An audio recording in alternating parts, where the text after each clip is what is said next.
अभिवादन। आज हम देख रहे हैं सम्राट फॉर्जिंग्स लिमिटेड को। हमारे एक श्रोता ने कुछ सोर्सेज भेजे हैं, उसी के आधार पर बात करेंगे।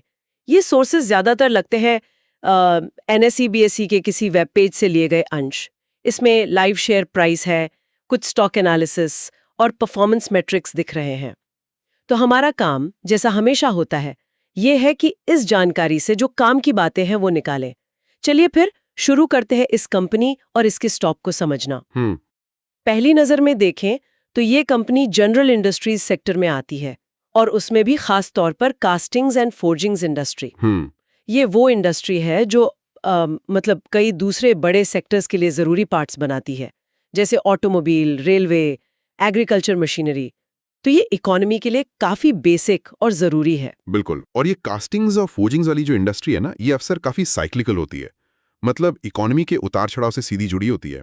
इकोनॉमी बढ़ेगी तो डिमांड बढ़ेगी, गिरेगी तो डिमांड घटेगी। अच्छा। और सोर्स में ये भी साफ है कि सम्राट फोर्जिंग्स का काम क्या है। दो मुख्य चीजें हैं। एक तो है क्लोज डाई स्टील फोर्जिंग्स बनाना और सप्लाई करना। क्लोज्ड डाई फोर्जिंग्स, ये क्या होता है थोड़ा आसान शब्दों में? हाँ, देखिए, इसमें बेसिकली गर्म धातु को दो मजबूत सांचों, जिन्हें डाई कहते हैं, उनके बीच रख के बहुत ज्यादा प्रेशर डाला जाता है। इससे पुर्जे को एकदम सटीक आकार मिलता है और वो असाधारण रूप से मजबूत बनता है। ताकत बहुत होती है उसमें। ओके, समझ गई।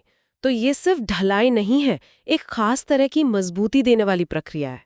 और दूसरा काम? दूसरा काम है फुली मशीन्ड कंपोनेंट्स, मतलब पूरी तरह से तैयार पुर्जे बनाना और सप्लाई करना। इसका मतलब है कि वो सिर्फ फोर्जिंग करके आधा अधूरा पुर्जा नहीं देते, बल्कि उसे पूरी तरह मशीनिंग करके, फिनिशिंग करके एकदम सटीक माप के साथ तैयार करते हैं, ताकि ग्राहक उसे सीधा अपनी मशीन या गाड़ी में लगा सके। अच्छा, ये तो वैल्यू एडिशन हुआ। हाँ बिल्कुल, ये एक बड़ा वैल्यू एडिशन है, क्योंकि तैयार पुर्जे की कीमत और मार्जिन दोनों ही सिर्फ फोर्जिंग से ज्यादा होते हैं अक्सर। और सोर्स ये भी बताता है कि ये ऑटोमोटिव, मतलब गाड़ियों वाले उद्योग, और नॉन ऑटोमोटिव जैसे रेलवे, एग्रीकल्चर इक्विपमेंट, इन सब के लिए सप्लाई करते हैं। अच्छा, तो डाइवर्सिफिकेशन है इनके क्लाइंट बेस में। हाँ, ये एक अच्छी बात हो सकती है। अगर एक सेक्टर धीमा भी पड़े तो दूसरे से कुछ सहारा मिल जाता है। हाँ, ये डाइवर्सिफिकेशन तो रिस्क कम करता ही है। अब आते हैं उस बात पर जो एकदम ध्यान खींचती है। स्टॉक को टैग मिला है मजबूत प्रदर्शन करने वाला अनदेखा, स्ट्रॉन्ग परफॉर्मर अंडर रेडार। ये टैग ही अपने आप में बड़ा दिलचस्प है, मजबूत भी और अनदेखा भी। और आज का प्रदर्शन देखें। सोर्स में 1 अक्टूबर 2025 दोपहर 3:31 तक का डेटा है। तो बीएसई पर शेयर प्राइस में जबरदस्त उछाल है। शेयर 310 रुपए पर है। ये एक दिन में 35 रुपए, मतलब करीब 12.5% की बढ़त है। बहुत ज्यादा ये तो। हाँ, काफी ज्यादा है। और वॉल्यूम भी 978 शेयरों का, मतलब सामान्य से ज्यादा लग रहा है। इसे आज उच्च मात्रा प्लस लाभ करके अलग से मार्क भी किया गया है। निश्चित रूप से एक दिन में लगभग 13% की तेजी, वो भी बढ़े हुए वॉल्यूम के साथ, ये तो किसी का भी ध्यान खींचेगा। वॉल्यूम का बढ़ना अक्सर यही दिखाता है कि इस बढ़त में ज्यादा लोगों की भागीदारी है। ये नहीं कि बस 2-4 छोटे सौदे हो गए। हाँ। ये किसी खबर या नतीजे या शायद किसी बड़े इन्वेस्टर की एंट्री का संकेत हो सकता है। लेकिन हम हमेशा कहते हैं, एक दिन का परफॉर्मेंस पूरी कहानी नहीं है। सही बात है। ये तो बस एक स्नैपशॉट है। कंपनी कितनी मजबूत है, स्टॉक का वैल्यूएशन क्या है, ये समझने के लिए फंडामेंटल्स देखने पड़ेंगे। इसीलिए सोर्स में जो डीवीएम स्कोर दिए हैं वो जरूरी हो जाते हैं। ड्यूरेबिलिटी, वैल्यूएशन और मोमेंटम, ये थोड़ी गहरी तस्वीर दे सकते हैं। ठीक है, तो चलिए इन डीवीएम स्कोर्स को देखते हैं। पहला है ड्यूरेबिलिटी। स्कोर है 65 100 में से, और इसे हाई फाइनेंशियल स्ट्रेंथ यानी उच्च वित्तीय मजबूती बताया गया है। 55 का स्कोर 50 से तो काफी ऊपर है। इसका क्या मतलब निकालें? क्या कंपनी की बैलेंस शीट मजबूत है? हाँ, आमतौर पर हाई ड्यूरेबिलिटी स्कोर यही बताता है। 65 का स्कोर अच्छा संकेत है, मतलब कंपनी की वित्तीय बुनियाद मजबूत होने की संभावना है। हो सकता है कर्ज ज्यादा ना हो, या कैश फ्लो अच्छा हो, या प्रॉफिट लगातार आ रहा हो। ये वो चीजें हैं जो कंपनी को मुश्किल समय में टिके रहने की ताकत देती हैं। इन्वेस्टर्स के लिए ये एक तरह का सेफ्टी नेट जैसा है। समझ गई। तो ड्यूरेबिलिटी अच्छी है। अब वी यानी वैल्यूएशन। स्कोर है 57.5 100 में से।